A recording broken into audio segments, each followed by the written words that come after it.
trees, and roofs will start to peel off. Branches will start to come down as this wind just doesn't let up. The real problem we're running into right now is that forward speed of the storm, moving at 6 miles per hour.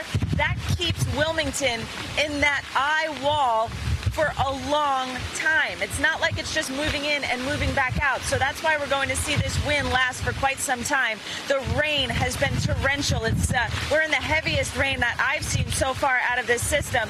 We've had 5 inches of rain here, and from here on out, it's just going to continue to pile up. We've got that storm surge after 11:30 this morning, so that is going to be a trifecta of 3 of the worst conditions you can get out of a hurricane, and they are all occurring or will occur as we continue through the morning here. So, yeah, the wind has gotten really bad. The power is now out on this block, and it's only going to get worse. It's not going to get better, that's for sure, anytime soon, guys. And point well taken. I guess, we always worry. People see Category 1, and they think, breathe a sigh of relief. So the winds are not as strong as a Category 2, 3, 4, 5. But to Dylan's point, it's a slow mover. It's just sitting there. If you have winds beating at structures hour upon hour, you really can see some significant structural damage. And there are so many things to be concerned about. Obviously, that and also high tide that is coming. All this while the storm is moving ashore. Al, you're tracking the path of the hurricane. When are we going to see the worst of this? Well, I think we're getting, at least for the folks that are now along that eye wall, they're getting really pounded and will continue to. And look at the cloud cover stretching from the tip of New Jersey all the way down to just about Florida. We're watching this. And as we go in and give you the latest location, right now, just 10 miles east of Wilmington, North Carolina. So as you can see, probably by the time we get this, that means it's moving at 6 miles per hour west. It's very close to shore at this point. So that's the deal there. And we've got, as we mentioned earlier, a tornado watch from Surf City, Morehead City, Cape Hatteras, back almost to Goldsboro. So that, as this system comes on shore, is going to be one of the other issues we want to focus on. Now, here we go. We've got a flash flood warning from Morehead City to Wilmington, makes landfall, continues as a Category 1 through Saturday morning early. Saturday afternoon, it's a tropical storm, comes across Columbia, so they'll be feeling the effects too. Look at how far out the flash flood watches continue. And this is going to be a long track event all the way into New York and New England by Wednesday morning. So everybody along that path will be feeling rain and wind out of this. Speaking of the wind, the tropical force winds extend out about 130 miles from the center. The hurricane force winds are out about 60 miles from the center. So you can see those hurricane force winds. Wilmington right now, 76 miles per hour. Here's what we're looking at as far as the impacts are concerned. We're going to see these extreme winds. Wind gusts this morning will get up to near 100 miles per hour. Carolina Beach, Morehead City will be at 78. So that's going to cause structural problems. The high tide, again, we're talking about 7 to 11 feet. And in some of the cases, this high tide is overperforming. As we saw in Newburgh, they weren't in an area for that. They actually have seen the high tides, or I should say, they've seen storm surges of 10 to 11 feet. So we're just getting started with this. And then again, the rainfall totals anywhere from 15 to 20 inches from Fayetteville, Wilmington, Myrtle Beach, Florence. Even Charleston's going to be very close to this. And again, depending on that path of the storm, that storm surge is going to be going from Wilmington all the way down to almost Charleston. And that is going to be the other big story of this, because it's just going to be the first one that comes in this morning, and then a second later tonight around 11 o'clock, and that water's just going to pile on top of it. Guys? All right. Al, thank you so much. We do want to bring in the mayor of Wilmington, Bill Saffo. He's with us by phone. Mayor Saffo, you guys, I don't have to tell you, you're right in the bullseye. We were just talking to Dylan Dreyer, seeing the winds and the rains. Tell me how your city's faring right now. Well, we're getting pounded right now, and it's coming in, and we can feel the effects of this thing. And obviously, it's a slow-moving storm. I've just been in touch with the Emergency Operations Center. We have down power lines, trees, most of the city's out of power, not all of the city's out of power. We're getting calls for emergencies, but we're not being able to get out while this storm is underway to get to anybody at this time. It's pretty bad. It's deteriorating very quickly. And it's going to be this for quite some time.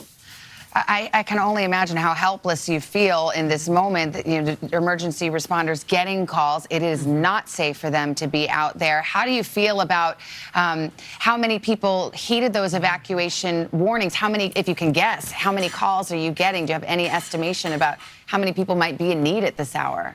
Right now, it's over 100 calls, and we'll keep fielding them. So they're coming in. But as we told everybody before the storm got here, please make preparations, because once the storm got upon us, we were not going to be able to get out there to help you. And that's what's so frustrating right now, is because we're getting the calls and we want to get out there, but we're just going to have to. We're going to have to assess it before these teams get out there. And, these men and women that are our first responders, they want to get out there and help these people. But we're going to have to just assess it as to when they can get out there to help them. But we're definitely going to have – we've got some significant inland flooding that's going to be taking place, and we know we're going to have some people in some serious needs there too. No question, Mayor Saffo. This is just the beginning. I mean, it's just now hitting you. And again, we were discussing how high tide comes. And for people who don't know your city and don't realize that there are rivers and inlets and the ocean, describe what you're up against. Well, you folks live there in Manhattan. You have the East River and the Hudson River. We got kind of a similar situation. We have the ocean to the east, and we have the Cape Fear River to the west. So we're surrounded by water. And, we're going to have these high tide events, and we're going to have these storm surges, and, we're going to have a tremendous amount of rain. I think that right now the calculation is about 24 inches. In some spots, it could go to 30, even 40 with some isolated incidents. But we've got a tremendous amount of rain coming down on this thing, and it's obviously it's moving at 5 miles an hour, so you can literally walk with it. So it's going to be with us for literally 2 days, and I've been here all my life. I've never seen a hurricane that just kind of hung around for 2 days, just literally on top of you. So it's going to be a pretty significant event for us down here. I was just going to ask you, Mr. Mayor, you being a lifelong resident, where do you think this is going to rank? I know you haven't been able to get out to assess it, but in your gut, what do you think the severity of this is? It kind of reminds me of Floyd in 1999. It was coming into Category 4. Started to break down as it got to the coast, but the amount of rain that it dropped on us caused so much flooding in the city and in the surrounding areas, and that's where a lot of the damage came in. And then we did lose some folks in that because people got trapped in their homes because they felt that if they could be 10 miles inland or 15 miles inland, they'd be safe. And, those rivers and creeks flooded, and people got trapped in their homes. And you're hearing those stories now in New Bern and Clayton County, and we're going to hear them here in the Wilmington area also. We just have a lot of water. What kind of equipment do you have at the ready? I mean, we talked about it is not safe for first responders right now, but I mean, is it boats? Is it high water vehicles? What are you ready to deploy when the coast is clear? Well, the governor has deployed some swift boat rescue teams ready to go. I mean, we went through this 2 years ago with Matthew. We've got the National Guard that is ready to come in, about 2,800 people there. Obviously, our first responders, our fire and police are pre-positioned in different areas in the community. So as soon as we can get out there to assess it, we're going to get out there and try to help these people as quickly as we can. All right, Mayor Saffo, thank you so much. I know you got a lot of work to do. Thank you for spending a few minutes with us. We really appreciate it. Thank you, guys. Thank you. We talk about the rain. I mean, 40 inches. I mean, that's more than 3 feet. More than 3 feet. They said there would be no math, but that is more than 3 feet. And you're talking about that, and then add on the storm surge. Exactly, and that's the problem. And you think about those rescues. I remember in Katrina, we ended up going out with some police officers and rescue people and getting people from their homes, pulling them out of second-floor windows or on their rooftops. And for a lot of them, when we were asked about why didn't you evacuate, they were saying, well, my aunt lives across the street, my cousin lives down the road. Like, it's when your whole family lives in that community, and the idea of going somewhere and not knowing where that place is or not knowing how you'll get there, it's an issue for a lot of people. And that's what we're hearing about people, these rooftop rescues. That's why one of the tips is to bring an axe with you so that you can chop your way through, because even just at a minimal 11-foot storm surge, that's taller than most first floors. Yeah. So, there's nowhere to go. You have to go up. We talk easily about, oh, is it 6 feet? Is it 10 feet? I mean, stand up and think what 6 feet is. Yes. And then go up from there. That's a Imagine. lot. And power outages. I think we've heard from some of the officials, the power outages already throughout these towns. Phone chargers, the batteries running out. So you can imagine this is a very urgent and disturbing situation that we're witnessing. Let's go to NBC's Matt Bradley. He's actually driving through Sunset Beach. So it's further south of Wilmington, near the North and South Carolina border. Matt, good morning. If you can hear us, what are you seeing? Good morning, guys. What we're seeing here is, I'm not going to lie, it's not really that bad quite yet. We're just right on the very edge of the storm. Now, remember, it was only about a day or two ago that everybody thought that this storm was going to be tacking south and kind of coming along the coast right along here in Myrtle Beach. That's no longer the case. What we're seeing now is it's back up north towards Wilmington. So right now we have like 30-mile-per-hour winds, and we don't really have that much rain. We've been getting some rain in dribs and drabs all morning long, but really it's going to be another 2 or 3 hours before we start facing the kind of storm that my colleagues are facing further north in Wilmington and points north of that. But even between here in Wilmington and Sunset Beach, some of the emergency services, they've already suspended rescue operations because they said that they weren't going to be rescuing people once it got to about 40-mile-per-hour winds. So that's going to be coming down in this direction very, very soon. And the people here are already hunkered down. They're already waiting for the worst. There's a curfew in effect. It's going to come up in about 20 minutes. But the message from the authorities here, as always, has been don't get too cocky. Don't let the diminished threat, the decrease in the threat from a Category 2 to a Category 1 storm make you think that you can just weather out this storm. They're saying get out now while you still have the chance. Once the curfew is lifted, the weather is still clear, the roads are still clear. You still have the chance to leave before the brunt of the storm washes over Myrtle Beach. Guys? Yeah, all right. Matt, thank you so much. Al, I mean, this is not surprising at all. A few miles up the road, you see what we saw with all of our correspondents in Wilmington. Yeah. This doesn't look too bad, but it's coming right there. And it's inevitable. And when it gets there, it's going to be a long-term event. It's going to be at least a 24 to 36-hour event for those folks. I think what's so terrifying about hurricanes is when you're waiting for one, you know it's coming. And you're like, you're about to get punched in the face, and it's going to happen in 5 hours. So you literally are waiting and bracing for it. And that literally is the calm before the storm. Yeah. We do have a lot more coverage coming up of Hurricane Florence. We'll be back right after this.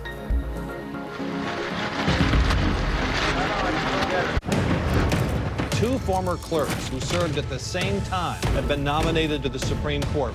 This is the outer perimeter of that compound where those kids were being held. There are still telltale signs of weapon instructions. The expressions of humanity that remind you this place will come back. This time last year, he was immersed in hate, but he bumped into a man that would change his life. Has engulfed over 90 aboard a military transport. America's leadership in the world came to us because of our own strength. Free elections, a free press. The essence of free communication must be that our failures as well as our successes will be broadcast around the world. When people are given the chance, they inevitably will choose a free press. Gives voice to the voiceless, exposes injustice. I consider the media to be indispensable to democracy. It's provocative. Can we talk about the actual allegation? Edgy. This makes my head explode. And sometimes unexpected. Can I not interview the interviewer? What a morning. Here's what's making the rounds today. Every morning on Megyn Kelly Today. Wherever forces clash. We've been hearing incoming rounds. They've been whistling past. Wherever leaders assert their power. They not only stood next to each other, they stood up for each other. Wherever heroes rush to the scene. They'll continue the rescue mission until every child is brought out. Or voices shout to be heard. There has been a steady consistency of protesters here. Our journalists will be there. Here off the coast of Japan, the U.S. 7th Fleet is part of the front line of defense. Bringing the world into focus. If it's exploring topics beyond the talking points, if it's bringing new perspective to important issues, if it's separating fact from fiction, truth is truth. I don't mean to go like... No, it isn't truth. Truth isn't truth. And if it's Sunday, it's Meet the Press. 6:46 in the east. We are watching Hurricane Florence as it is pounding the east coast. Landfall expected really any minute now. We want to get right to New Bern, North Carolina Mayor Dana Outlaw. New Bern is one of the most urgent and pressing stories right now. A lot of flooding there. People in need of rescue, but as we've just learned in the last hour, unfortunately, first responders aren't able to go out there right yet. It is just too dangerous. Let's get right to the mayor. Mr. Mayor, can you tell us what the situation is? The situation is we have just, we're going to do another curfew starting at 7 a.m., which will go 24 hours. The road conditions are very dangerous. There's a lot of down power lines that could be energized. There's a lot of limbs and trees that will be falling. Go ahead. We just understand, we were talking to another official from your area, and they were talking about people trapped in their homes and water rescues going on, but the difficulty you guys have at this point, given the winds, the rain, the time of day, all of those things. Set the scene for us there. Well, we have rescued about 200 residents. They're now in shelters. We have about 150 more residents that need to be rescued. We're making every effort to expeditiously as we can to get these folks to a shelter. What has the flooding situation been? We've seen really terrifying pictures from New Bern that really show how much the water rose up and fast. I mean, even just last evening, we could see it. About 10.5 feet, about 3 feet more than we had with Hurricane Irene, which was a lot of water. We knew there was probably going to be 20 to 30 inches of rain. We were scared of it was going to be a Category 4. So even though the winds aren't quite as bad, we have the danger of the storm surge. Will you describe what those rescues are like for first responders? Take us through that. They're just hopping in boats and going and trying to pluck people out of their homes? Well, the first thing yesterday, the fire department took a fire truck over with a PA system, and 2 recreation department buses were behind the fire truck, and the police department was going door to door, knocking on doors, asking residents to please let them be evacuated and put in that bus. Many of those residents got in the bus and went to the shelter area. Some folks, I think, just didn't believe this hurricane had the possibilities of the amount of devastation that we're now seeing. And that, that we need those folks rescued, and we're working really hard. We have rescued as many as we can with vehicles, and at this time we now have some experienced volunteers from as far away as Houston, Texas, that are working with our first responders to get these people rescued. Mr. Mayor, if I could ask, if for folks who are outside of the area and have family in your area and can reach them by cell phone or whatever, what message would you want them to give? What should they be doing now for those folks who are trapped waiting for rescue? Just to be patient. We're on the way. We will get you rescued, all 150. But just bear with us, because we have to be so careful that our first responders are not put in harm's way in this type of weather. The winds have been 50, 60 miles an hour, and again, the possibility, particularly when now we're doing water rescues, that with lines down in the water, that is much more dangerous than traversing on foot or in a vehicle. Mr. Mayor, is there a kind of a race against the clock in terms of the high tide that's expected, I guess in about 4 hours from now? Are you hoping to get some of these folks out before that, or do you have to just hang tight? We hope we're going to get 150 of them out. The water is down quite a bit from the 10.5 feet. So again, we're just hoping that it's not going to go back up as high as it was. We've had residents that have are on the second floor. We've actually had a couple of residents that have gotten in their attic area while they're waiting to be rescued. Oh, gosh. Our hearts go out to them. I know they're probably scared. I know it's dark. It's cold. I hope somehow they can hear your voice, Mr. Mayor, because your assurance that help is coming and on its way is very much needed. And you have our prayers and best wishes at this hour. Thank you so much. Thank you. Thank you. I got to say, there's got to be nothing more scary than, and, again, someone who decided for whatever reason to stay behind. And you know what? I have to say, when you live in those kind of towns, and I've lived in those, you've seen the movie before. So they tell you to evacuate, and you go, okay, and you take all your stuff and your kids, and then nothing happens. So you say, why did I do that? And it's been a while since they've had something like this, and so you have a whole generation that grows up that hasn't had to deal with something like this. All right, we're going to switch gears. We're going to head to Miguel Almaguer. He is in Wilmington. Miguel, what's it like there now for you? Well, guys, in about an hour or so, when the sun comes up, we'll have a better idea of the damage, but I can tell you the weather continues to deteriorate at this hour. The hurricane-force winds have been gusting around this area and really whipping through here. The steady bands of rain like the one we're getting now have been coming for the last 7 or 8 hours or so. What they fear here is upwards of 40 inches of rain.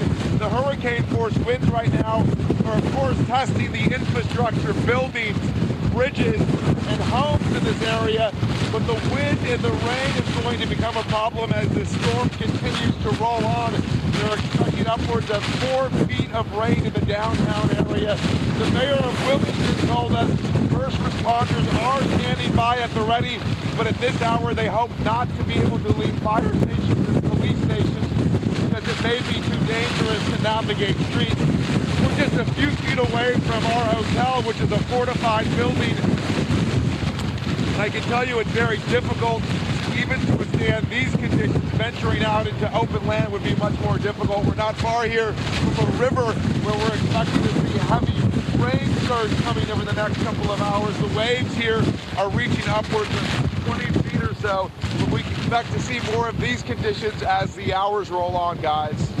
Terrifying scene for Miguel. He's got those goggles on, and I have to tell you, when you're out in covering that kind of a thing, the way it feels when you're out there is pretty painful. It's actually hard to breathe because the air is going so fast past you. You are having trouble breathing. Miguel, please go get into your shelter area because you don't want to be out there any more than you do. But given the intensity of the rain and the winds, we can look at the radar. I have a feeling we're seeing just the very edge of the eye just about to make landfall. There's Wilmington, and you can kind of see that clear center right there, and it's kind of closing in now, and that's probably the eye just about ready to make landfall. One of those bands goes by, and it's terrifying, just like it is for Miguel, and then you wait for a minute, and then you have a kind of a break before the next one comes through and gets you. That's right, and it is pounding. It's painful to be out there, and that's why people always say, well, why are you out there then? Right. And we're just trying to convey the danger and the sense,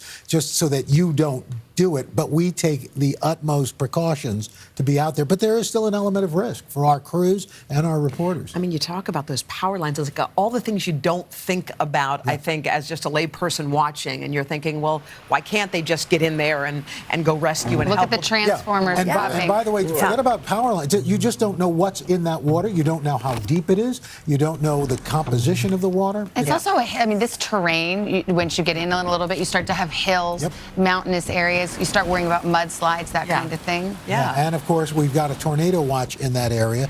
And it's still dark. So even a small tornado spinning up can do a fair amount of damage. So walk us through a little bit of this. So the eye wall is going on now as we speak. Yes. And so this thing is just going to meander? Is it just going to slow poke? It's going to move to the west. But it could take a little bit of a jog to the southwest, which would bring it closer to the coast and Myrtle Beach as it travels. But again, only about 6 miles per hour. When we're talking about the eye wall, you're talking about for those of us who grew up in a desert, the left side of the eye. The left side of the eye, and then there's the back side, which will be just as strong, if not stronger, because you can see there's still more moisture. It's got all the ocean to feed it. What is technically landfall? I know we think it's going to be the next hour. Once that edge of that eye makes land, then we are So we're in that window right now. I can't say officially because the National Hurricane Center has not said it, but I think we're pretty darn close, if not already there. All right. We are on live all this morning. We will be watching all of it. We're going to reset top of the hour. At 6:55 in the East, our coverage continues right after this. I'm Antonio Delgado, and I approve this message because it's about time we have affordable health care. John Faso voted with his party to make health care more expensive. Washington Republicans would take away protections for pre-existing conditions. Did you know that John Faso was the deciding vote? The Washington Republican plan would pave the way for an age tax on seniors. We can do better. It is time that we had affordable and accessible health care for everybody. Your News 4 New York live update starts now.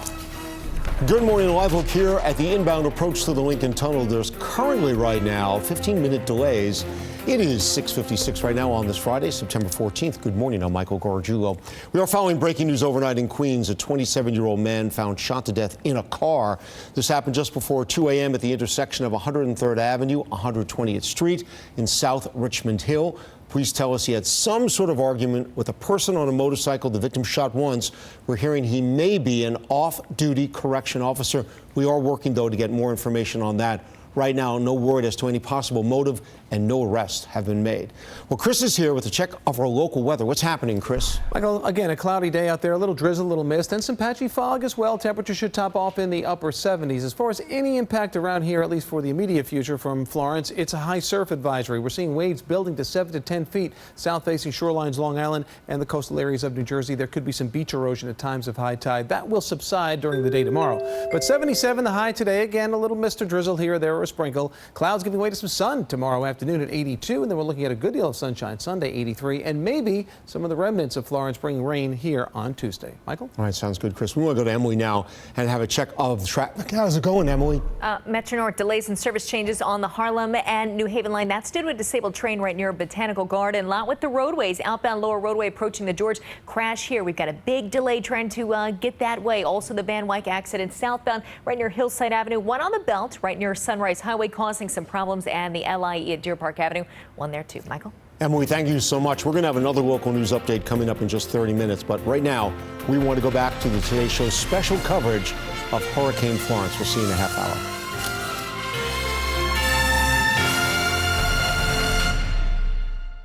Hey, allergy muddlers. Are you one sneeze away from getting benched?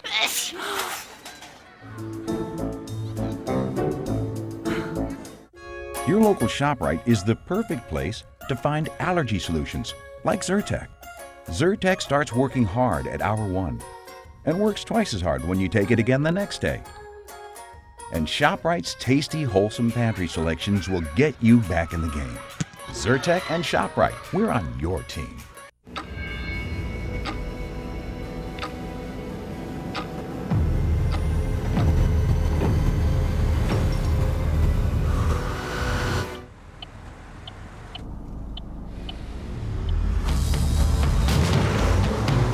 Progress is never standing still. Performance that doesn't hold back. Found in the Audi A4. Get an exceptional offer at your local Audi dealer.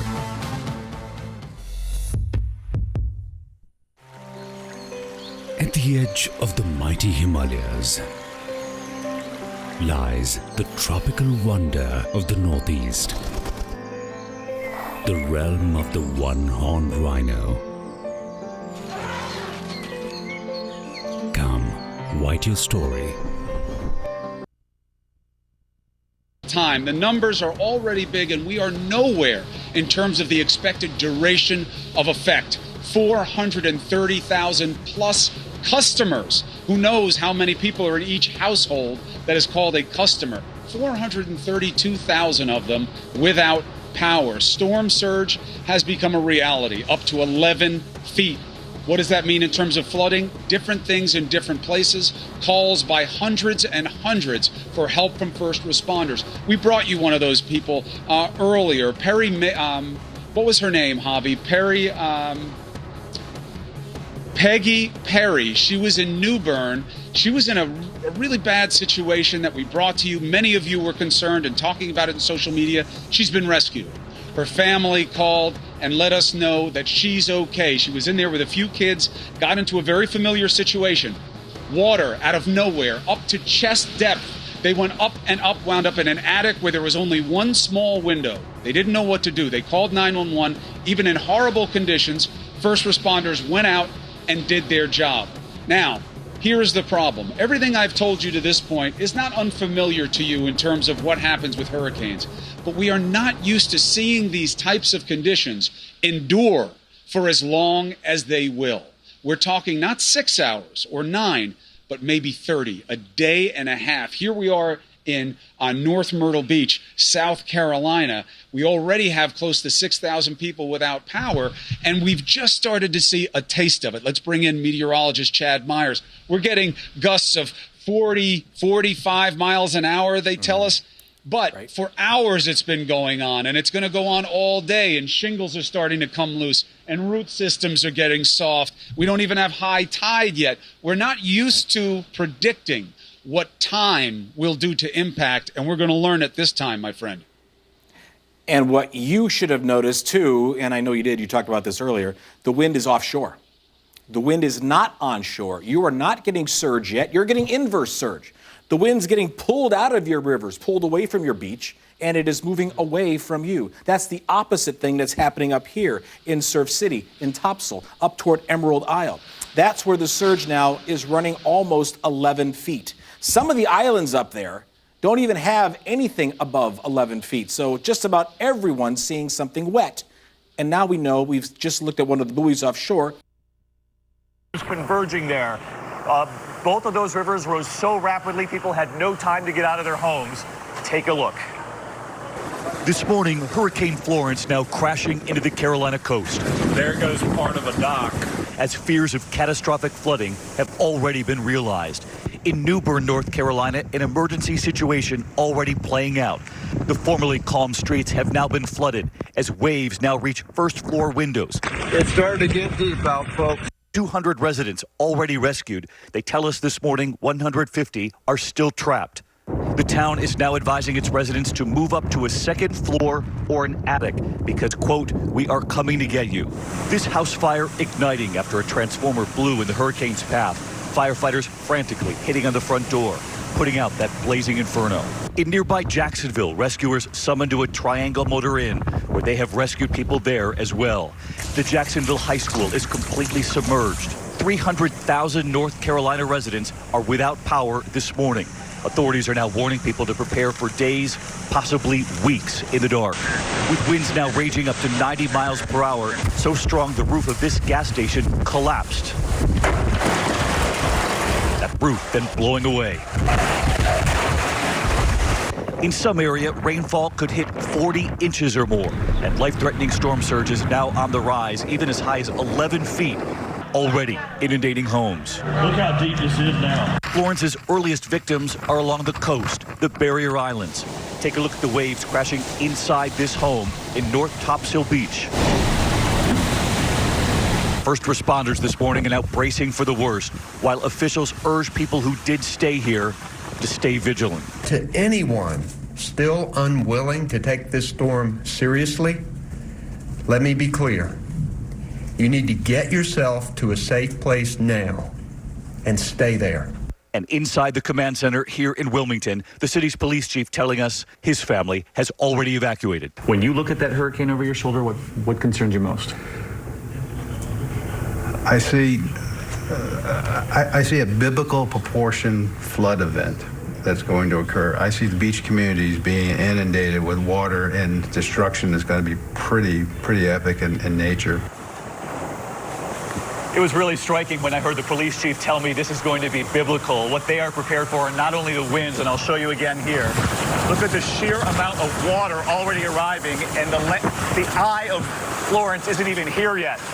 What they're most concerned about is the rain. It's expected up to 40 inches of rain, and this is going to last all the way through today and into tomorrow, Robin.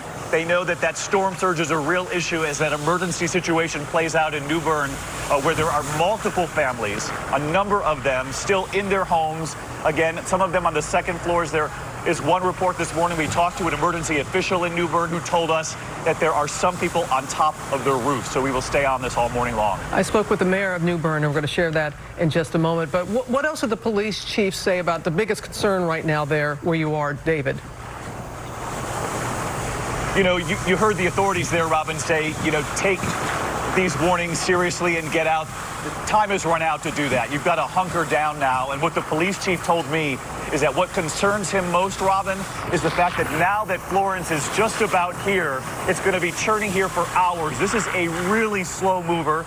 It's a monster of a storm, more than 400 miles wide. And he wants everyone to know, if they're in need of help, it could take hours, if not a full day or more, to get to them. So this is a very dire situation already beginning to play out here, Robin. Yeah, so we want you and everybody in the crew to stay safe as possible. But thank you, David. We'll get back to you in just a little bit, Michael. Yeah, thank you, Robin. And you can see how strong those winds are from Hurricane Florence, ripping roofs off of buildings. Ginger is in the thick of it right now in Wilmington, North Carolina. And Ginger, you've already had 12 hours of tropical storm force winds and could see another 30 hours through tomorrow night.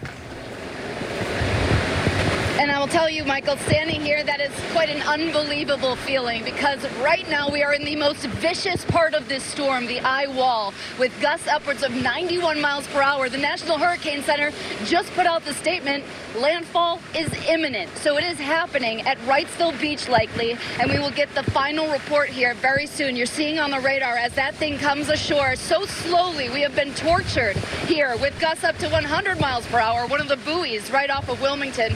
97. The numbers in the wind are amazing, and they will stay with us. That's the craziest part of this, is that the extent of it, right? 80 miles outside of the center has hurricane storm force winds. Watch the clock. That red, that's hurricane force. That stays with us through tomorrow morning, just north and west of Myrtle Beach. So just because you're not in Wilmington this morning and not in this washing machine that is Florence, don't think that you aren't getting it. It's just taking its sweet time to get to you. The other thing is, while I've been standing here for the last hour and a half, power transformers have been blowing, the sky filling with green until the sun just coming up. Whoa. Guys, I'm about to experience something with a lot of other folks in Wilmington. You're seeing that video there as the sky lit up. I'm about to experience something after this vicious eye wall gets out of here that I haven't yet as a storm chaser in nearly 20 years. We're about to see the eye. We'll be able to see straight up. Things will go from this to calm within the 8 o'clock hour. And you'll see that coming up here on Good Morning America. All right, Ginger, you could just see the sheer power of the storm just from you standing there from the images earlier. And Amy is also in Wilmington. And Amy, tell us what you're experiencing right now. Yeah, I'm just a couple blocks away from Ginger and from David, and we've been out here for close to 2 hours, and the deteriorating conditions are astounding. I mean, people talk about, oh, it's just a Category 1 storm. It's been downgraded. I'm telling you, this is what a Category 1 storm looks like. It is ferocious, and these winds are whipping, and we've been talking about it. It's not moving quickly. So this is going to be the state of things here in Wilmington, North Carolina, and beyond for hours and hours and hours. And we are in a very safe location. We actually have protection from the wind, which is hard to believe when you see the power of this wind right now. This is why authorities have urged people, if you decided to stay, to hunker down. When we walked down below into our lobby this morning, our lobby of our hotel already flooded with water, and we already saw down trees in the 2 blocks we had to drive to get to this location. We're high up, about 6 stories up right now, so we're safe from any floodwaters, but of course the rain and the flooding is what people are most concerned about. And yes, Wilmington is in the dark. We are without power. Anyone who has a generator might be lucky, because there is no power here in this area, and authorities expect those numbers to increase throughout the coastline here. But we are safe, and I have to hold on. These winds are no joke here coming in, and we are bracing for the worst throughout the morning and throughout the afternoon, guys. Back to you. All right, thank you, Amy. And you see that and you realize it's just getting started, unfortunately, and please hunker down and be safe. Yeah, and we've been hearing about that desperate situation in New Bern. Want to go now to one couple trapped in the flooding there, Jay and Sherry Schreiber, and joining us by phone. And tell us, Jay, exactly where you are right now. I know you're in your condo up on the 2nd floor. We are at the Scottsdale condos next to the Doubletree Hotel, facing the Trent River, watching it rise up. And how high is it? Yeah, I would say it's probably 12 feet up from normal. And even if the storm were to stop right now, it would still take almost a week for all that water to drain out. Wow. So what are you seeing from your windows at this moment? I see The water is up to the railroad trestle. A lot of debris out there. Some heavy things that shouldn't be this close to buildings. There's the catamarans that are tied off. They are almost stretching their ropes.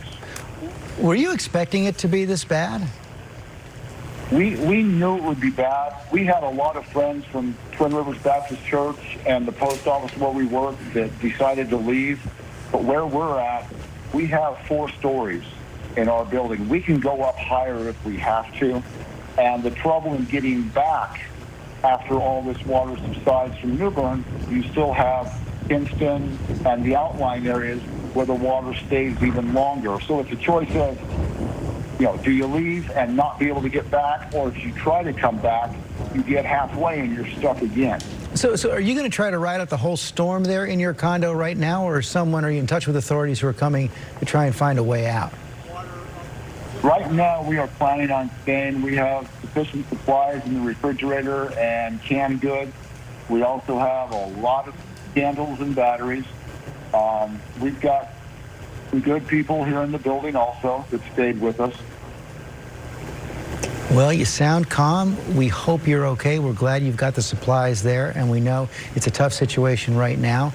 Good luck over these next several hours. Robin? Yeah, staying put where they are. Turn now to Rob, who's tracking the storm and has the very latest on where it is right now and where it's heading. Good morning, Rob. Good morning, guys. Unfortunately, it has slowed down. That is what we've talked about. That's what we feared, and it is a large, lumbering storm. Look at the size of this thing on the satellite picture. It extends across the entire state, or on the coastline of North Carolina, almost all of South Carolina, and then stretching up into Virginia. Now, the fact that this has slowed down obviously creates a myriad of problems, including rainfall, including just the amount of time that these hurricane-force winds are pounding the coastline. And we've already had over 100-mile-an-hour wind gusts, actually last night across Atlantic Beach out there, and we've seen 90-plus-mile-an-hour wind gusts at Wilmington, where most of our team is. And now the eye wall is pushing through there, and they're about to get into what Ginger talked about, the eye of the storm, which is the calm of the storm. You get sinking air. In some cases, you get clear skies. They'll get a little bit of a break, but I can assure you, even though there's not a whole lot of convection on the immediate backside of this thing, it is no bargain, because actually the winds that extend for hurricane force and tropical storm force extend farther on the eastern flank of this than they do on the western flank, which means it's going to be with us even longer. So we've got the storm push, the storm surge. The deal with North and South Carolina is that they have these barrier islands, and then they have these sounds that have a lot of water in them and a lot of rivers that pour out into those sounds. They are all jammed up now because the winds are slamming against the flow of those rivers, and we're seeing serious storm surge aside from the surge that's happening across the beaches there. 7 to 11 feet in many cases, and through several tide cycles. And here is your forecast track. So Myrtle Beach, you're going to get it likely as a Category 1, remaining and keeping its strength, I think, through much of the day today, and then peeling off towards the northeast, which means not so much wind up there, but a lot of rain, not just 20 to 30 here, but upwards of 3 to 4 across the northeast. So everybody in the northeastern third of this country is going to get a piece of Florence, unfortunately. Guys, back to you. And Rob, when you see Category 1, don't be fooled by that. People, because it was thought to come across as a 4, just because it's a 1 is not to be taken lightly. Look, there's a reason that they call it a hurricane, and this is a top-end Category 1 storm, and it is much larger than your typical Category 1 storm. So the sheer size of this really is daunting. Okay, Rob, thank you. And Jacksonville, North Carolina is also getting pummeled by the storm right now. People trapped in homes and hotels trying to get rescued. ABC's Victor Oquendo is there right now. Good morning, Victor. Good morning, Michael. We are getting hammered by Hurricane Florence right now here in Jacksonville. The rain has just been relentless all night long, and now these winds are getting even stronger, right around 80 miles per hour. We've checked in with emergency officials. They tell us that the roads are flooded. They're dealing with a lot of down power lines, and there is major structural damage in this area. They had to rescue some 70 people that were stuck inside of a hotel. Some of those guests reported basketball-sized holes in some of their rooms. They had to get everybody out of there. It was a dangerous situation, but thankfully nobody was hurt. Here in Jacksonville, we're about 20 miles inland from the coast. The major concern here is flooding, but down there, storm surge. That's their big worry. Reports already topping 6 feet, and given where the eye wall is right now, we could be looking at weather like this for many, many hours to come. Michael? All right, thank you, Victor. And like you said, thankfully no one was hurt. George? And Michael, Wilmington is bearing the brunt of that eye wall right now, so we want to go right back to Ginger, who is in the middle of it. Oh, and we are in the middle of it hard. I'm telling you, now we have surpassed the highest wind gusts that they've seen here in Wilmington since the 1960s. So it's past Fran and past Floyd.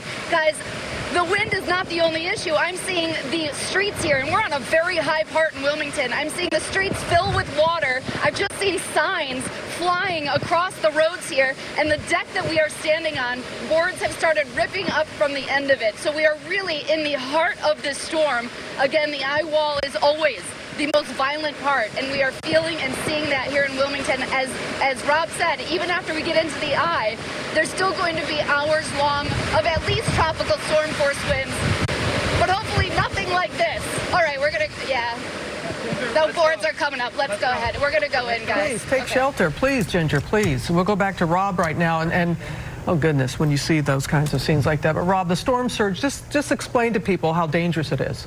Well, we often say, you know, you can hide from the wind, but you've got to run from the water. You got to get away from higher ground, you got to get to higher ground from low ground. And obviously, this is all low ground here, the tidewater, and they call it the low country because it is just that. It is at sea level. So we've had the storm surge warning, which is a new product actually out of the National Hurricane Center to emphasize just how deadly and dangerous storm surge can be, because people don't often get the message with it.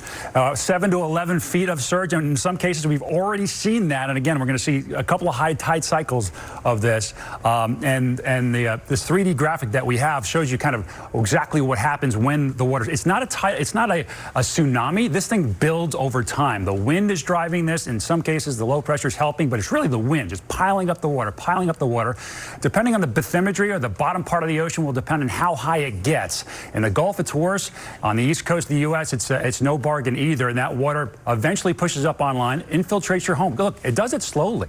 You know, so people think, oh, it's not a big deal, it's not a big deal. Then all of a sudden, it's in the first floor of your home, and in some cases, the second floor of your home. And that's where we're hearing these calls for help from folks who thought they'd be safe. But now here comes the surge. All right, you are up to date now on what's going on with Hurricane Florence. Our coverage continues in a moment. But first, it's time for your weekend getaways, brought to you by A Simple Flavor. Hi. Stephanie, I need your help. Can you come over? Yeah. 5 days ago, my best friend Emily went missing. My wife is so fiercely private. I'm realizing I don't know her as well as I thought I did. You go poking around in her past, you're gonna find it terrifying.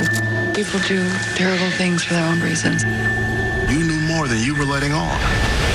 I smell her like a ghost. It's just you being paranoid. A Simple Favor, rated R, now playing. Good morning, I'm meteorologist Bill Evans. Happy Friday. Here we go. We've got a high surf advisory in effect for South Shore, Long Island, Jersey Shore, New York City beaches. That's through the day today. We've got cloudy skies, 69 degrees. Garrettson Beach, Brooklyn is 68, and so is New Dorp, Staten Island, 66 to 68 from Belmar to Wrightstown. Now, we'll have cloudy skies this morning, a little drizzle, but by afternoon, we're going to get some sunny breaks. And between 3 and 5, we'll get to 76 degrees. Tomorrow, sunshine 77, 80 on Sunday. A good-looking weekend's coming up. Some Florence rain comes in late Monday. On Hurricane Florence, we're going back into the storm zone, speaking with the mayor of New Bern, North Carolina, where so many people are trapped in their homes.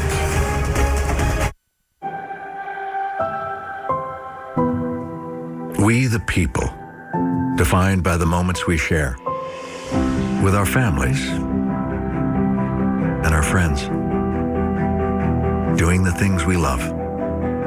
We the people are always stronger when we're together. The 2018 Ford Expedition, the J.D. Power highest-ranked large SUV in initial quality. When you're confident in your gut, you feel confident to take on anything. With Benefiber, you'll feel the power of gut health confidence every day. Benefiber is a 100% natural prebiotic fiber. Benefiber. Trust your gut. If you come to Burlington just to buy a coat, here's what you're missing. Great fitting jeans. Tons of boots. My favorite brands. So much for the home. Makeup. The latest fashion. All the great brands at a fraction of the cost. Hello, Burlington. Bye-bye Coat Factory. With the Laughing Cow's new cheese cups, you can snack wherever, do your thing. However, why ever? Introducing Cheese Cups by the Laughing Cow. Snack like you.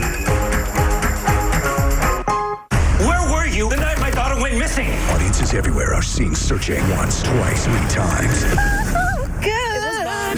Stop what you're doing. You have to go see this movie. See it again and catch the clues you missed. Searching. Rated PG-13. Now playing. This is my body of proof. Proof of less joint pain and clearer skin. This is my body of proof. Proof that I can fight psoriatic arthritis. With Humira. Humira targets and blocks a specific source of inflammation that contributes to both joint and skin symptoms. It's proven to help relieve pain, stop further irreversible joint damage, and clear skin in many adults. Humira is the #1 prescribed biologic for psoriatic arthritis. Humira can lower your ability to fight infections, including tuberculosis. Serious, sometimes fatal infections and cancers, including lymphoma, have happened, as have blood, liver, and nervous system problems, serious allergic reactions, and new or worsening heart failure. Before treatment, get tested for TB. Tell your doctor if you've been to areas where certain fungal infections are common, and if you've had TB, hepatitis B, are prone to infections, or have flu-like symptoms or sores. Don't start Humira if you have an infection. Need more proof? Ask your rheumatologist about Humira. What's your body of proof?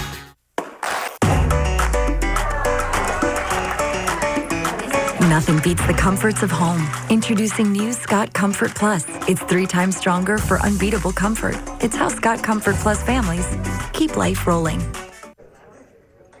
Introducing 24/7 denim, now for the whole family. Jeans with round-the-clock comfort. Hurry in for jeans on sale for up to 40% off. Ending soon, only at Old Navy. Dear Fresh Pet, Rudy got older and suddenly stopped eating. Then we found Fresh Pet. Now Rudy's 13 and going on 3.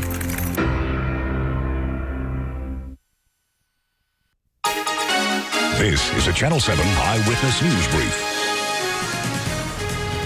Good morning, it's 7:23 this Friday, September 14th. I'm Ken Rosado. We're following a developing story in Richmond Hill, Queens, where an off-duty correction officer was shot dead just before 2 this morning. Police say a man on a motorcycle shot the 27-year-old correction officer as he was sitting in his car at the intersection of 103rd Avenue and 120th Street. Police say the gunman opened fire after the two got into an argument, then took off. Officers are still searching for the suspect. Well, the New York primary results are in. Andrew Cuomo, the governor, is now one step closer to his 3rd term as governor. Cuomo was declared the winner less than half an hour after the polls closed last night. He defeated actress and political newcomer Cynthia Nixon. Nixon called Governor Cuomo last night to congratulate him on his victory. Cuomo has yet to comment publicly about the outcome of yesterday's primaries. A New York City public advocate, Letitia James, has won the Democratic race for the Attorney General nominee with 41% of the vote. If she wins the general election, she would become the first black woman to hold a statewide elected office in New York. We posted results from all the races at ABC7NY. 7:24, when we come back, we'll take a look at your morning commute and the AccuWeather forecast. This Channel 7 Eyewitness News Brief is sponsored by American Son, a new Broadway play. The most provocative, gripping drama on Broadway arrives this fall. American Son. Kerry Washington, Stephen Pasquale, Eugene Lee, and Jeremy Jordan. In the riveting new play directed by Tony Award winner Kenny Leon. A Florida police station in the middle of the night. 2 parents searching for answers. Don't miss Kerry Washington and Stephen Pasquale in American Son. 16 weeks only. Visit telecharge.com. This fall, find what you love in New York State.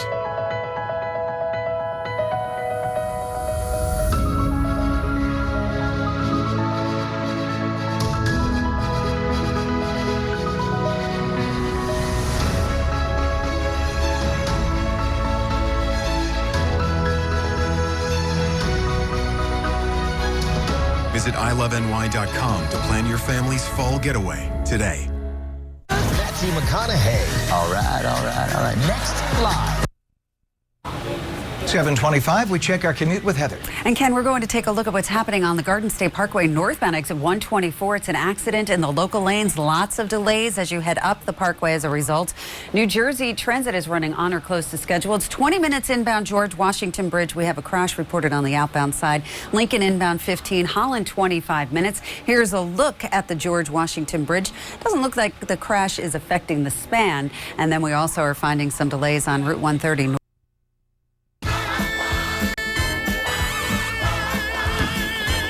11.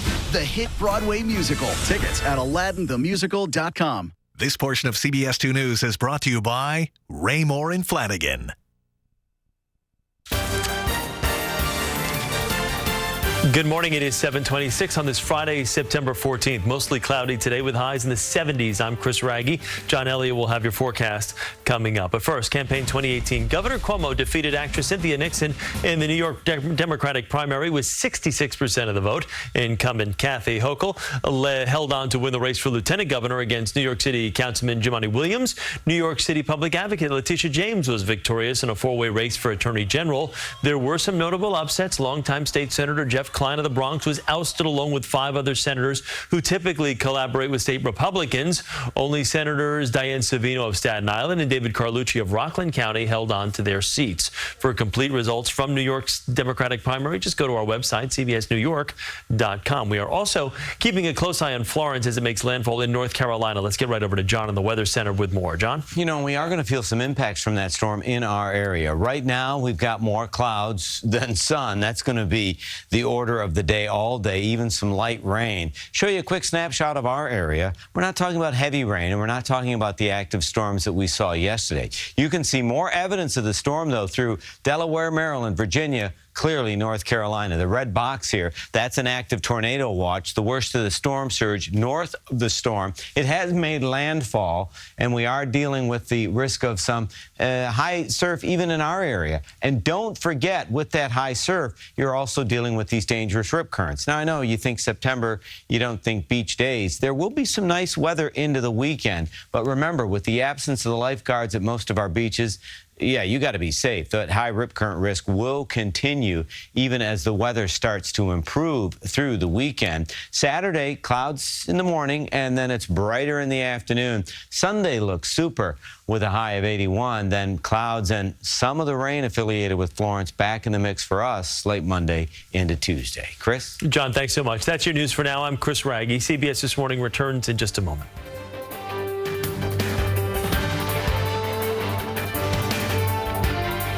This portion of CBS 2 News is brought to you by Raymore and Flanagan.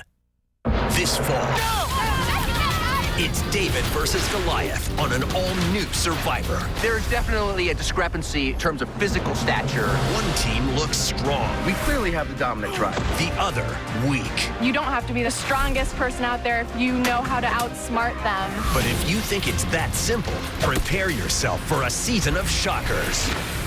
I gotta find my slingshot. Survivor, David versus Goliath. All new CBS Wednesday, September 26th.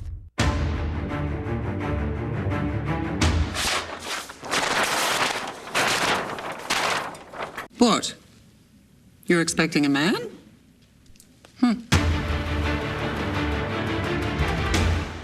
You can't just come in here. You're drunk. They're weird flavor. Are you kidding me? Nope. Tastes like flowers. What happened to you? Like, quit your fancy job? Something had to change. I have some questions for you. I swear I did not tell anyone. You're supposed to be happy now. That's why we got divorced. If you vanish, the people in your life learn to rely on someone else.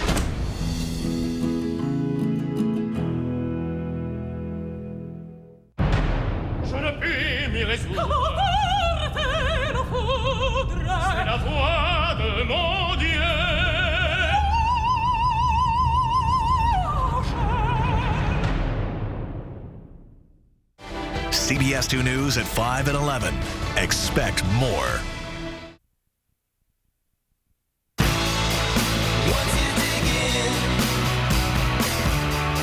Welcome back to CBS This Morning. We're following the latest on Hurricane Florence as it makes landfall near Wilmington, North Carolina. The powerful Category 1 hurricane is lashing the coast with massive storm surge. And as Gail pointed out, many people may not know what a storm surge is. That is just rushing water coming in very fast. Floodwaters up to 10 feet deep are reported in New Bern, North Carolina. Hundreds of people have been pulled from flooded homes and cars. A 24-hour curfew is now in effect. Firefighters rescued 70 people from a hotel that sustained heavy damage in Jacksonville, North Carolina. More than 300,000 customers are currently without power in the Carolinas. You know, Bianna, you mentioned the storm surge, and the Associated Press has one of these facts that kind of reframes the way you think about things. We talked to Mayor Outlaw in New Bern. He said, you know, even he recognized some complacency in people. Part of that was people heard Category 2. Well, that's not as bad as Category 4 and 5. Category, turns out the wind speed is not the thing that causes the mayhem. Here from the Associated Press, 49% of U.S. hurricane deaths come from that storm surge. Only 6% of the deaths come from, or 8% of the deaths come from wind. So everybody focuses on the category, rightly so, of course. Yes. Wind can knock down trees and power lines and all of that, but the deaths come from the storm surge and that rush of water, and that's what's caught up these Deadliest people. part of the storm. And when That's it's 10 feet high, you understand that. So in this particular case, don't pay close attention to the category. Worry about the storm surge. Now let's go right back to the hurricane zone. CBS Evening News anchor Jeff Glor is leading our coverage. He's there in Wilmington, North Carolina. Jeff, good morning. Good morning, Gail, and we are awaiting landfall here in Wilmington, North Carolina. It's been so difficult to figure out exactly when it actually does make landfall because the storm has been moving so slowly offshore. And because of that, as you mentioned, John makes a great point. It is not just the wind, and the wind is obviously very bad here right now. The rain is coming sideways, down, and up. But it is that storm surge, and it's the flooding, and it's not just the surge and the flooding, it's the people attempting to drive into the water specifically that typically can cause most of the injuries and unfortunately deaths in hurricanes like this, and in some cases because that water comes up so quickly. Here in Wilmington, it started getting real bad just after midnight. It's gotten progressively worse as the morning has gone on here. And again, what we're ready for, again, we're in an open, clear area, as safe as you can be. We do have shelter right nearby, as safe as you can be in this spot. If it gets to a point where we need to go inside, we will do that. But we've been watching what's happening here. And the issue, again, for everyone along the coast is the length of this storm. I think they're talking about at least 2 to 4 feet of a storm surge here in Wilmington, if not more. Others have dealt with far worse at this point, and that's when it comes up so fast. Again, landfall approaching here. We've gotten some of the worst of the winds. If it hits us, makes landfall right here, we should get an area of relative calm for a little bit there when we're in the middle of the eye. And then it gets bad once again. Guys, back to you in studio. It's bad and hasn't even hit landfall yet. Jeff, please be careful. Here are 3 things. Yeah, we mean that. We want the story, but we also want you. Here are 3 things you should know this morning. At least 750 flights have been canceled today as Hurricane Florence hits the North Carolina coast. More than 100 others have been delayed. Nationwide, more than 2,000 flights have been canceled from Wednesday through Saturday. Florence has also caused many airports in the Carolinas to close or suspend operations. And several airlines, you'll be glad to know, have waived rebooking fees for travelers affected by Hurricane Florence. FEMA has set up a rumor control page on its website to dispel false reports about the hurricane. They include a hoax that service animals are not being allowed in shelters. The agency says all shelters are required to accept service animals. FEMA also says beach sand that is, should not be used for sandbags, even if distribution sites have none, and residents should not head towards the coast. And animals at a zoo near Asheboro, North Carolina, are riding out the hurricane with their keepers. About 1,600 creatures were herded indoors to shield them from the storm's torrential rain and powerful winds. They include 33 kennels of birds, including vultures, owls, and parrots. Larger animals that don't like enclosed space, such as bison and elk, have been put in fenced-in yards. The hurricane is expected to bring catastrophic flooding to North and South Carolina as it moves inland. Forecasters are calling Florence's power life-threatening. Adriana Diaz is in Jacksonville, North Carolina, where there's been significant storm surge overnight. Adriana, good morning. Good morning. Right now, I can stand all right, but every once in a while, you just can't get too comfortable out here. You can't get a false sense of security because a wind gust will come and almost push you off your feet. Those gusts are about 80 miles per hour here in Jacksonville, but overnight, the wind gusts reached 100 miles per hour, we're told, and there was a rescue that had to happen overnight from a hotel. You guys mentioned it earlier. Roughly 70 people, a little bit under 70 people were rescued from that hotel, including an infant, because what happened was the hotel, literally, cinder blocks started crumbling in the hotel. There was a small basketball-sized hole in the hotel, and parts of the roof started to collapse. So rescuers went out and saved those people, but they had to do that in these conditions. High winds, high rain. We've had more than 10 inches of rain here. But John, as you mentioned, storm surge is really the concern. And even though we are inland, we are worried about flooding in this area because there is a river that leads to the Atlantic that's going to be getting a lot of that water being pushed in. Anywhere we've heard estimates from more than 3 feet to more than 9 feet in this area in Jacksonville. John? Adriana, thanks. South Carolina Governor Henry McMaster joins us now from Columbia. Governor McMaster, good morning. Good morning. So, Governor, we've been talking a lot about North Carolina today. Can you update us on what's happening in South Carolina? Well, we're getting ready for what's happening in North Carolina to happen here. Myrtle Beach, of course, is right on our northern border there with North Carolina, and we're expecting the storm winds, that is at least 39 miles an hour, to be there any moment now, and we expect the hurricane winds to be there by about noon, and we expect the eye of the hurricane to be in Myrtle Beach at about 8 o'clock tonight.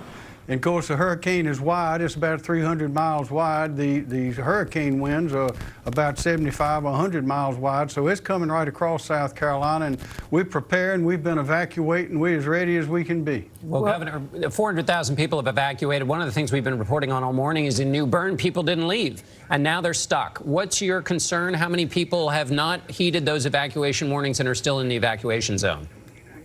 Well, as of yesterday, about 75% of Myrtle Beach had evacuated. We reversed the lanes on the main roads so that the entire road could be used to go away from the coast. That worked like a charm. We got people out. We evacuated about 2/3 of the coast. Issued an evacuation order several days ago, and people have heeded that. We've eliminated the toll on the tolls roads. We have the National Guard, the Highway Patrol, and everybody in between all over the place manning the roads, and we've gotten the people out very well. That's good. Have you had any reports of injuries or fatalities? No, ma'am. We have had no reports of injuries and fatalities. We've had a lot of hurricanes in South Carolina, and our people are learning more and more, and they know what to do, and they're doing it. But our goal is to do the best we can with the information and data that we're getting from all over the world and not risk a single life. We're not going to gamble with a single life, and so far it's working very well. It seems like people are listening to you. What's being done for the people who decided to stay behind? Well, some decided to stay behind. We don't advise that at all. But some have decided to stay behind. But once those storm winds get here, once it gets up to about 40 miles an hour, of course, it's very difficult to go in and rescue someone. So we've told people if they decide to stay at some point, they're going to be on their own, and we might not be back able to get them until the storm is gone, because there'll be electrical lines down all over the place from all the rain, and we're going to have a lot of flooding. This will be more flooding with this hurricane and storm all over the state, we think, than we've ever had before. So there'll be power lines down, there'll be trees down, there'll be roads washed out, and it's going to be difficult for the rescuers to get back in. Yeah, and you have about 60 shelters throughout the state that can hold about 31,000 people. Right now, about 4,000 have already moved into those shelters. For those who want to move into additional shelters, how should they find out? Where should they seek information? The numbers have been broadcast and published. They should go to, they can call 911, they can go to the local emergency management calls. Those numbers and all that information has been broadcast all over the place. But we have about, I think, 76 shelters that operate now with over 6,000 people. And we're telling people, if you bring your pets, don't leave your pets and animals at home. Bring yourself and your animals, and you will not be turned away from any of these shelters. And we have have about a 31,000 capacity that we haven't even. We have a great capacity. We got about 35,000 ready, and some more after that we can annex if we need them. We're ready for this storm. Okay. We just want the people to get out and don't try to go back in until we tell them it's safe. Governor, you're not messing around as this storm is coming your way. Thank you so much for joining us. We appreciate it. Governor McMaster. Thank you, ma'am. And we'll have much more hurricane coverage straight ahead, plus how a series of explosions left devastation in 3 Massachusetts towns. We'll take you to the scene and find out what may have caused the deadly blast. You're watching CBS. Work it, make it stronger. Make it, do it faster. Work it, make it, do it, make us stronger. Harder, better, faster, stronger. Our work is never over. The world's largest workforce works for themselves. We work for them. QuickBooks, backing you. How do you top mac and cheese? Start with 100% clean ingredients, like Vermont white cheddar. Then add bacon, barbecue chicken, or Baja blend. Catering and delivery now available. Panera, food as it should be. Benjamin Franklin captured lightning in a bottle. Over 260 years later, as the nation's leader in energy storage, we're ensuring Americans have the energy they need whenever they need it. NextEra Energy. Nice. Good evening, sir. Good evening. Glengarry Chamberlain, Esquire. Welcome. Jimmy Crabtree, +1. Welcome.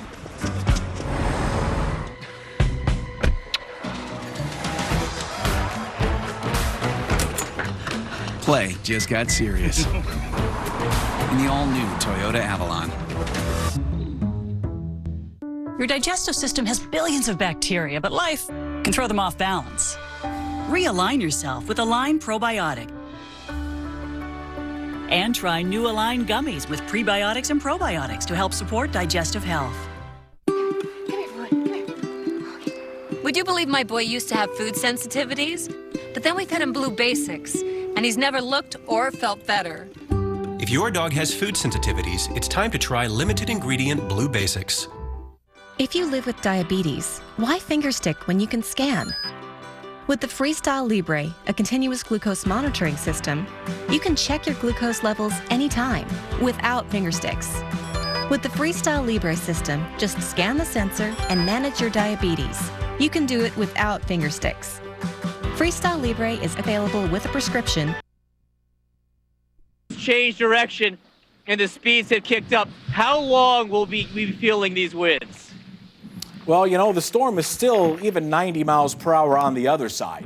But eventually, as you go from your north wind to your east wind, which is right here in Kings Grant, this is where the wind is coming so far from the east at 90 or 95 miles per hour. Then eventually, I would say in another 20 minutes, your wind is going to come from the south, but that will likely only be 75. And only 75 is an oxymoron, I get it, but it won't be what you're seeing right now. It won't be what I'm seeing right now. Okay, well, the wind will die down. And then how long, though, will we get the tropical storm force winds? We've been telling people they could be feeling winds above 45 miles an hour until tonight, maybe. Oh, I think that's for sure. Here is, I know you don't have a monitor, and at times you can't even see your camera because the wind is so hard, but I'm going to advance you all the way to midnight tonight. Here's where we are, 9 o'clock, 10 o'clock. There goes the eye over Wilmington and slightly sliding to the west. Now we're at 2 o'clock this afternoon. Wind is still coming up here on the east side, battering the shore that has already been battered. Now we're still 7 o'clock. The eye just getting to Chris Cuomo at North Myrtle, and by 11 o'clock, the wind's still on shore, and this is when your surge gets there. That's midnight surge for you, John, and it is eye wall for you, Chris Cuomo, somewhere around 11 o'clock tonight. All right. Yeah, Cuomo can have the eye wall. He deserves it. Yeah, Cuomo can have it. He can handle it. The surge.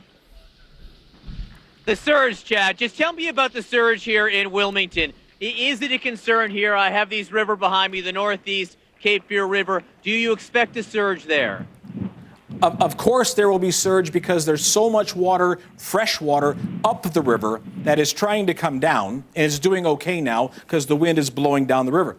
But as soon as the wind changes and tries to blow that water back up, yes, you will get it. Now, the old forecast for 24 feet wasn't for where you were standing. It's farther up the river when the river gets skinnier, and so it's not as wide. And when it's not as wide, it won't be as tall. When you make it skinny, then all of a sudden that water goes up rather quickly, maybe 10 miles upriver from you, the worst. All right, Chad Myers, Chris Cuomo, thanks very much. This is CNN's special live coverage of Hurricane Florence. The wind changing directions, but every bit as strong here in Wilmington, North Carolina. We'll be right back.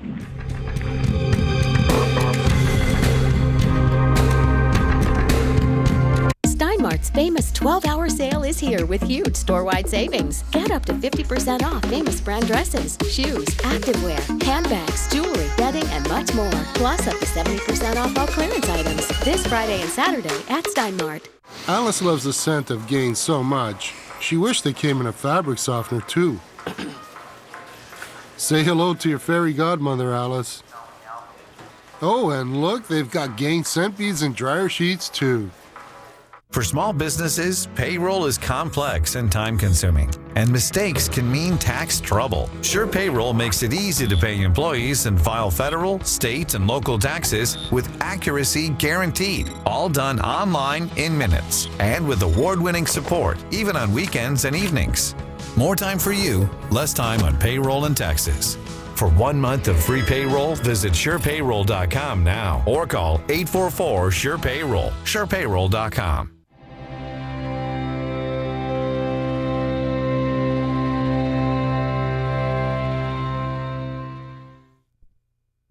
I mean, I was a New Yorker.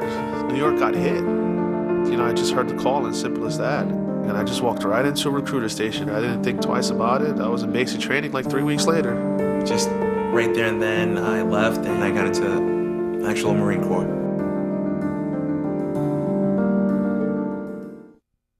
Everybody knows smoking is bad for you.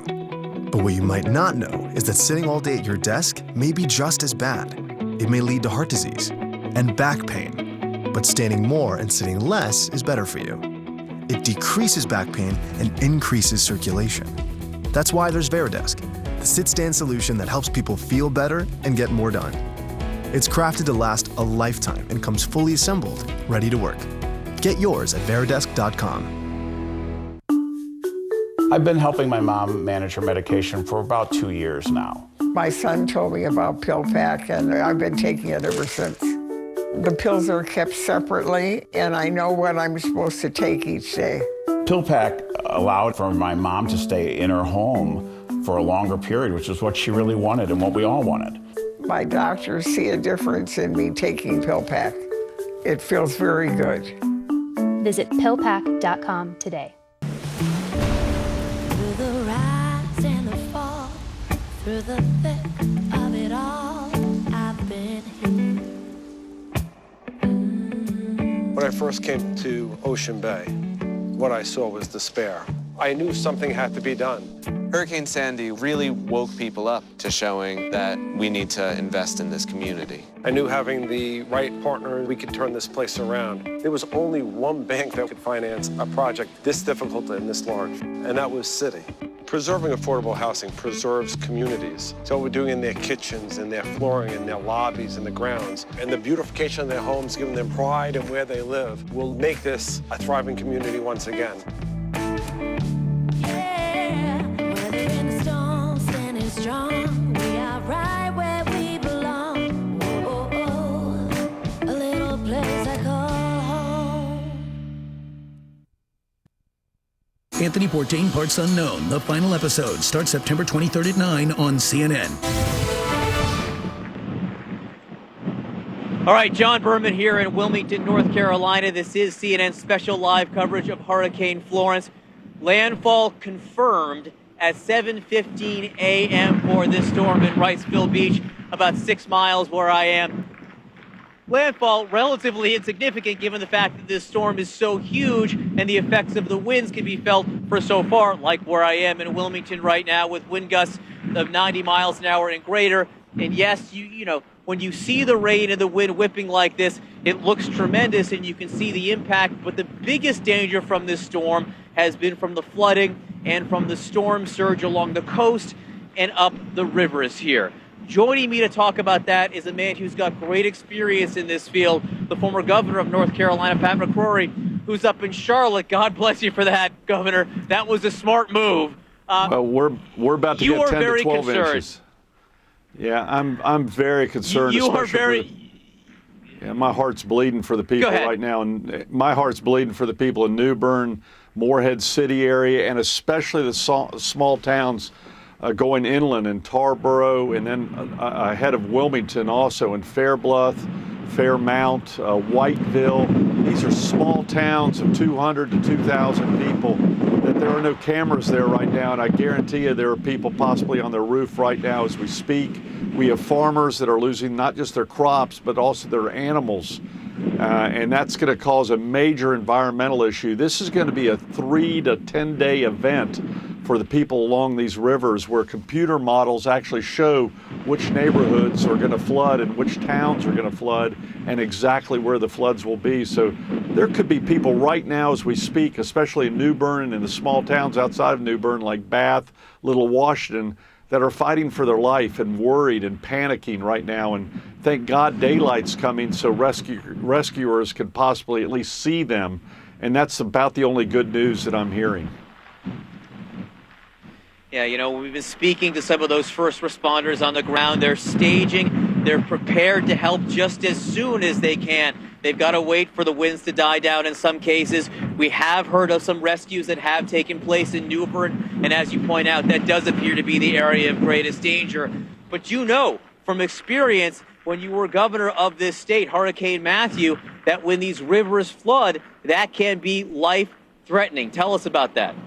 Well, just 2 years ago, in October of 2016, we lost 28 people due to drowning in their cars. And what you do is you have people panic between now and 2 to 3 days from now and try to go through the water, and they have no idea how powerful that water is. And right now, if you have someone trapped in a house, say in New Bern or any of the small towns outside of New Bern, they could be panicking and get out in that water. And that water is extremely powerful. And by the way, that water is extremely dirty from an environmental standpoint, with gas, with fertilizer, and possibly even with dead animals. I mean, it is bad. And I'm just glad daylight's coming up right now. But the emergency workers have got to also be concerned in their rescues, because the weather's not right to rescue them as of yet. And these people are going to have to be very, very patient.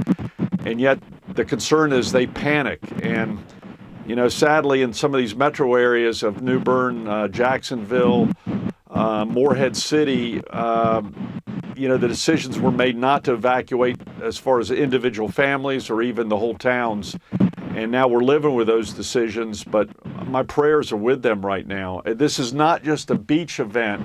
This is an inland event of many thousands upon thousands of people in towns that the rest of America has never heard of. But they're good people, they're hardworking people, and they have yet to recover from Hurricane Matthew from over 2 years ago.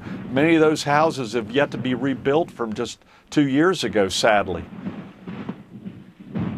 Yeah, no, and we have heard Jacksonville, you were talking about, that people were evacuated from a hotel there overnight. New Bern, we've heard about rescues all night.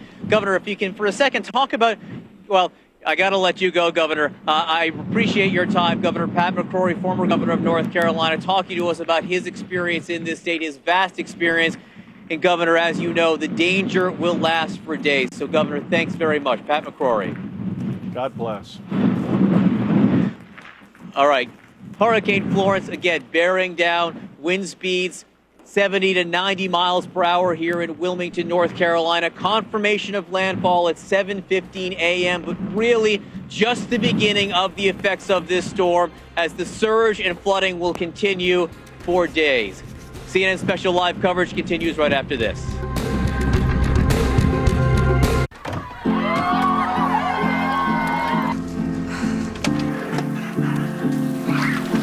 Can I get some help? So happy.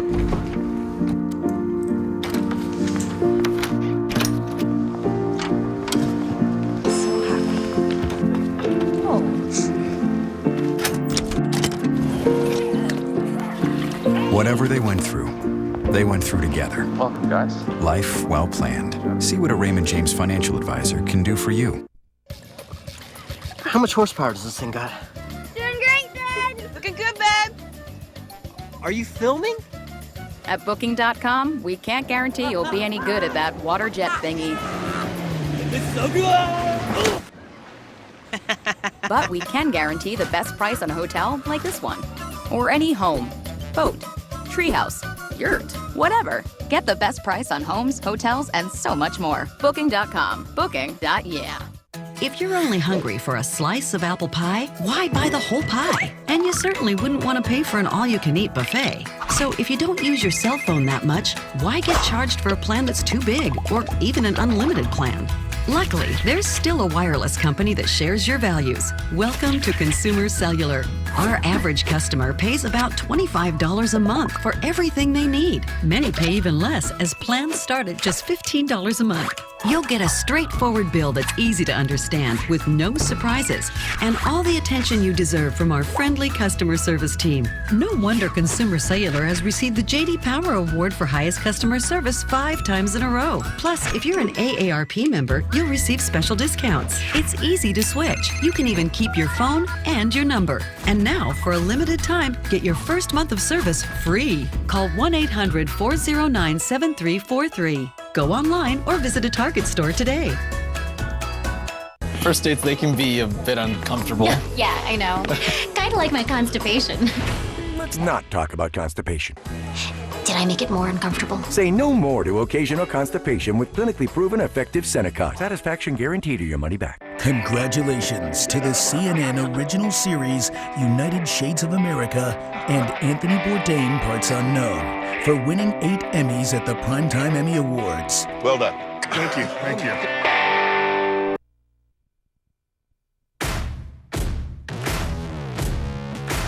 Because when your tech works, your life works. Fios TechSure helps keep your devices in sync and your tech secure. Choose the protection plan that's right for you, only with Fios. Call Drago. Hi, I'm Keith Drago. And before you purchase or lease a new Lexus in New York, call me on... Patrick joins David Axelrod for the Axe Files, tomorrow at 7. This is CNN Breaking News. Welcome to our viewers in the United States and all around the world. This is New Day, and this is Hurricane Florence, which is bearing down on the Carolina coast. A confirmed landfall for this hurricane at 7:15 a.m. 45 minutes ago in Wrightsville Beach, about 6 miles from where I am right now. We are still very much in the thick of it here in Wilmington, North Carolina. A confirmed wind gust of 92 miles an hour, which is the strongest wind gust recorded here, apparently, since 1960. And as bad as that is, and as bad as this looks right now where I'm standing in Wilmington, the real danger of this storm isn't the wind, it's the duration. This will be going on for some time, hours and hours, if not days. It's the rain falling at 3 inches per hour, which will fall like this again for days. 22 inches of rain already recorded in Atlantic Beach, about 70 miles from where I am. Another 20 could fall. And then the storm surge. The storm surge because this storm is so immense, its breadth is pushing the water up into the rivers. The city of New Bern, again, about 80 miles from where I am, a crisis situation overnight, more than 100 rescues.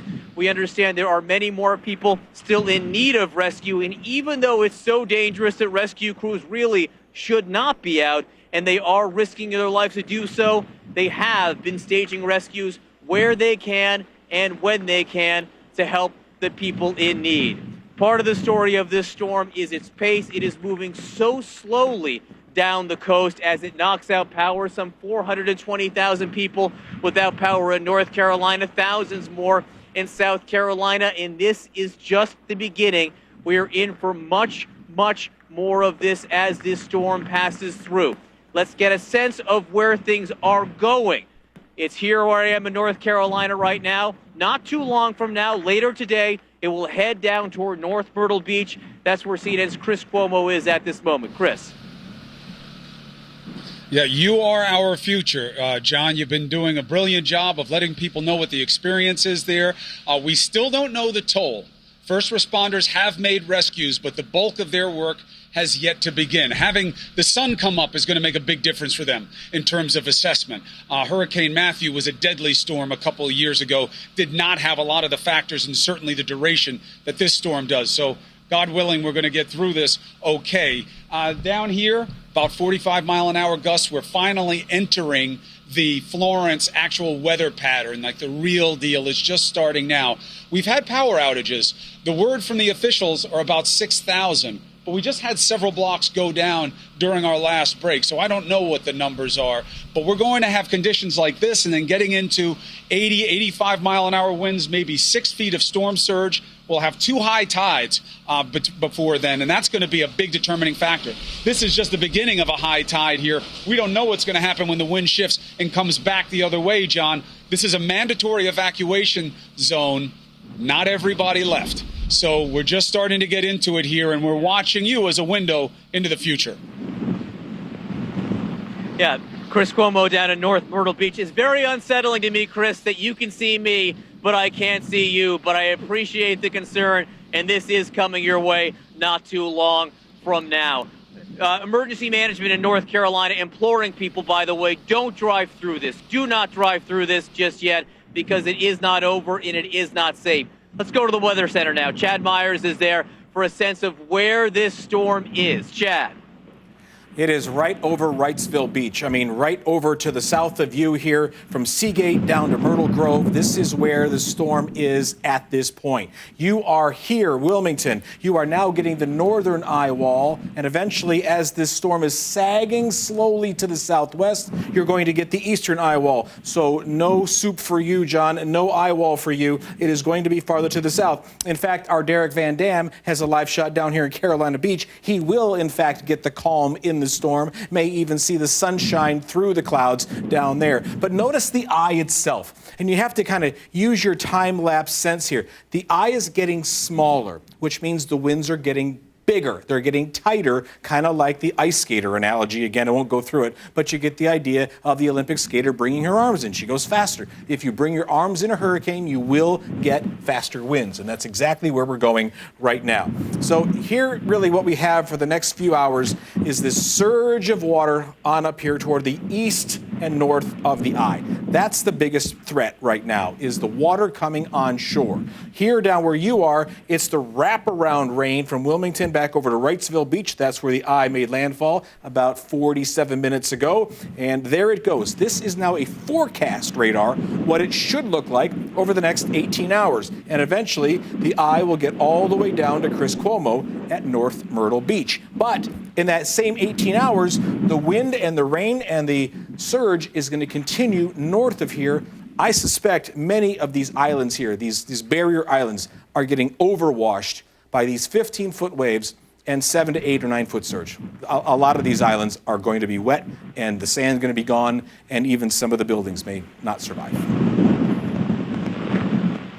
All right, Chad Myers, thanks so much for that. If we can now, I want to go to the National Hurricane Center. Ken Graham, the director, joins us now. And Ken, you know, I can give you a forecast or a sense of the weather for a change. It's raining here, and the wind is blowing fiercely in Wilmington, North Carolina.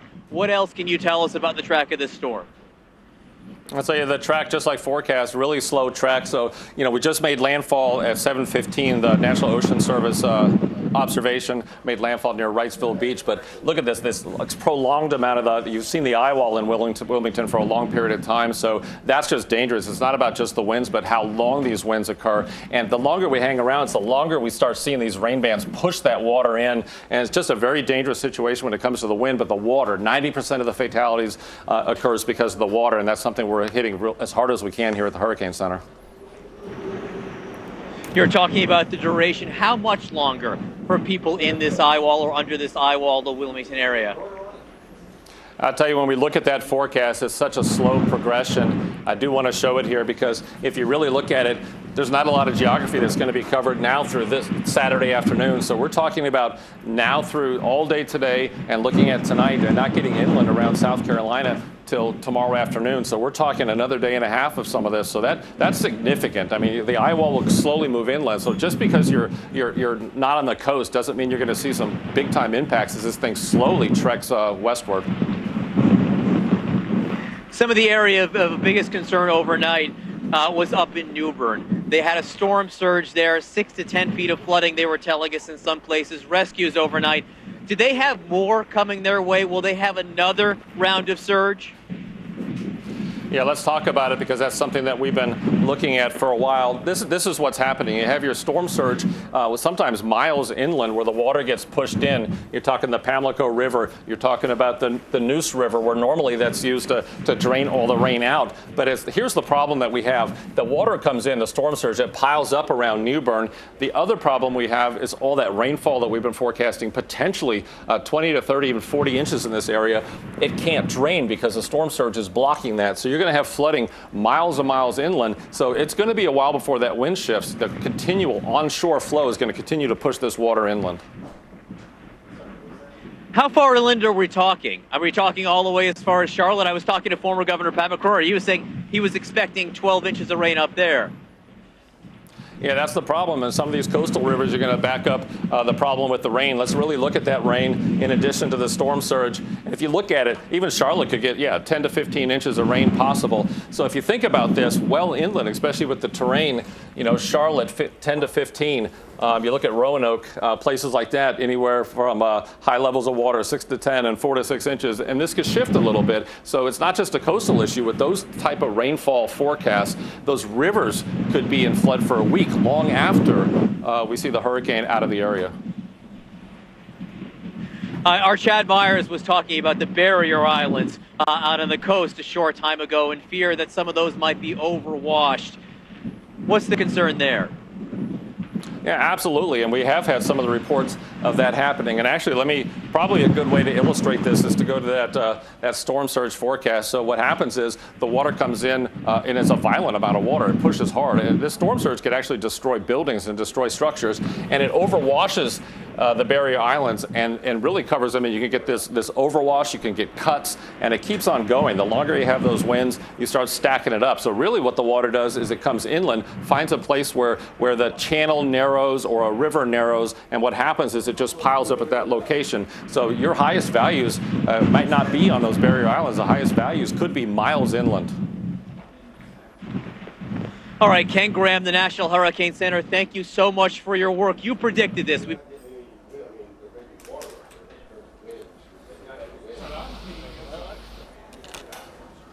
Okay, everybody, as you can see, the technology gods have been stalled for a second by Hurricane Florence.